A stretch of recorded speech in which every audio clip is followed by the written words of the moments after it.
ഞാനും എൻ്റെ കമ്മിറ്റിയും റിസൈൻ ചെയ്തിട്ടുണ്ട്.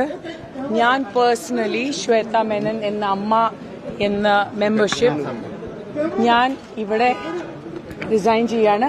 I have come out of Amma organisation. Amma organisation പണ്ട് കുറച്ച് സ്ത്രീകൾ പറഞ്ഞ പോലെ ഇന്ന് എനിക്കും തോന്നി കുറ്റാരോപിതരായ ആൾക്കാരുടെ കയ്യിൽ വീണ്ടും പോവാൻ വേണ്ടിയുള്ള ഒരു ശ്രമമാണ്. അതൊരു എജൻഡയായിരുന്നു. നമ്മളുടെ രജിസ്ട്രേഷൻ ഈ ഭാഗത്തായിരുന്നു. പക്ഷെ മിക്ക ആൾക്കാരും വലിച്ചിട്ട് അങ്ങോട്ട് കൊണ്ടുപോയിട്ട് അവിശ്വാസം പ്രമേയം സൈൻ ചെയ്യിപ്പിച്ചു.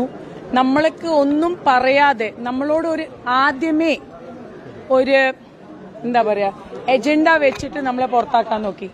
അപ്പോ എനിക്കൊരു വ്യക്തിത്വമുണ്ട്. എനിക്ക് പറയാനുള്ള കാര്യം ഞാൻ തുറന്നു പറയും. യെസ്, നമ്മളുടെ സമിതിയിൽ ഒരു ട്രഷറർ ഒരു അബ്സ്കോണ്ടർ ആയിരുന്നു. He Rann away on 1st of May.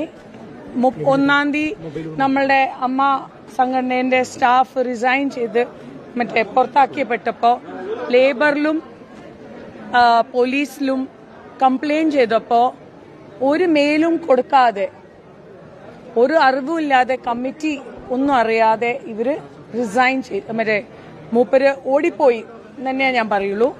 അപ്പോ ഒരുപാട് നമുക്ക് കണക്ക് ചെയ്യാൻ പറ്റില്ല. പക്ഷേ വീണ്ടും ഞാൻ പറയാണ്, സെപ്റ്റംബർ 1-ാം തീയതി തൊട്ടുള്ള നമ്മൾ വന്നേല കമ്മിറ്റീന്റെ എല്ലാം കണക്ക് കറക്റ്റാണ്.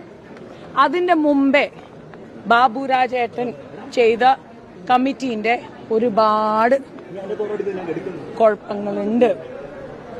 അത് ഇന്ന് വരെ ഞാൻ അമ്മ സംഘടനയുടെ കാര്യങ്ങൾ പുറത്തു പറയാത്തത് ഓൺലി ബിക്കോസ് അത് നമ്മളുടെ ഒരു ചെറിയ സംഘടനയാണ്. പക്ഷെ ഇന്ന് എനിക്ക് ഒരു റിലീഫ് എന്ന് പറയുന്നത് ഇന്ന് ഞാൻ അമ്മ മെമ്പർ അല്ല. ഇന്ന് ഞാൻ അമ്മ മെമ്പർ ഇല്ലാത്തതുകൊണ്ട് എനിക്ക് തുറന്ന് പറയാനുള്ള ഒരു അമ്മ രാജിവെച്ചു. അംഗത്വം കുറ്റാരോപിതരായ എല്ലാ ആൾക്കാരും ബാക്കി പേരുകൾ അത് അടുത്ത പ്രാവശ്യം ഞാൻ ഗൂഢാലോചന അതിന്റെ ഒരു കെണിയായിട്ട് തന്നെയാണ് കുറെ ഇവിടെ ഉള്ള വനിതാ നേതൃത്വത്തിൽ ആകെ അവിശ്വാസത്തിലാണോ? അല്ല, വനിതാ നേതൃത്വത്തെ ഇതില് വനിതയല്ല, ഇതില് പാവകളായില്ലെങ്കിൽ ആ സ്ഥാപനം ഓടിക്കാൻ പറ്റില്ല.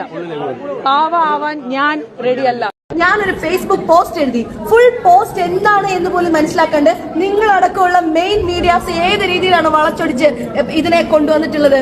അപ്പോ ഇത്തരം ഗൂഢാലോചനകൾ മറ്റുള്ളവർ വിശ്വസിക്കുന്നതിന് പിന്നിൽ ഈ നാട്ടിലെ മെയിൻ മീഡിയാസ് ഞങ്ങളൊക്കെ നിങ്ങളെ സപ്പോർട്ട് ചെയ്യുന്നുണ്ട്, നിങ്ങൾ ഞങ്ങളെ സപ്പോർട്ട് ചെയ്യുന്നുണ്ട്. പക്ഷേ എനിക്ക് ആ പേര് പോലും പറയാൻ ഇഷ്ടമല്ല.